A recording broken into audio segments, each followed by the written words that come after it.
Ba't malungkot ang beshi ko? Kasi malungkot ang lola mo. My God! Thanks. Ano ba yan? Itim na pagbuwang isang plato ng patungan, kailangan mo dito ng malinis na papel, tible at kaunting asin.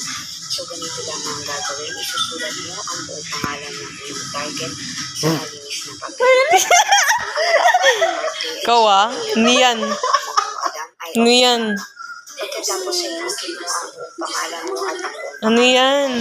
sa pulang Binabalak mo. Para kanino na naman? Ay, wala. tindihan ng kandila. Oh my God. Tapos ay itapat mo lamang ang papel. Tinito. Sa nakasulat ang kanyang buong pangalan. Hintayin na maubos ang kandila at bantayan mo dapat ang ritual dahil hindi pwedeng mamatay ang kandila. Pagkatapos Alam ay yan. pupunan mo lamang ng asin ang paligid nito. Habang hinihintay mo maubos ang kandila, ay sabitin mo ang mga intensyon mo na Walang ikaw ay umingiti siya, oh. mamahal niya at Ay, siya ay hindi. magpapasiyo ng buong Baliw. Kapag natapos na ang ritual ay iligpit ang lahat ng mga gamit at pagkatapos ay itapon ito sa kung saan walang makakakita. Gawin mo ito ng may 100% na paniniwala at ng may mabuting intensyon. Walang mga kaswerte.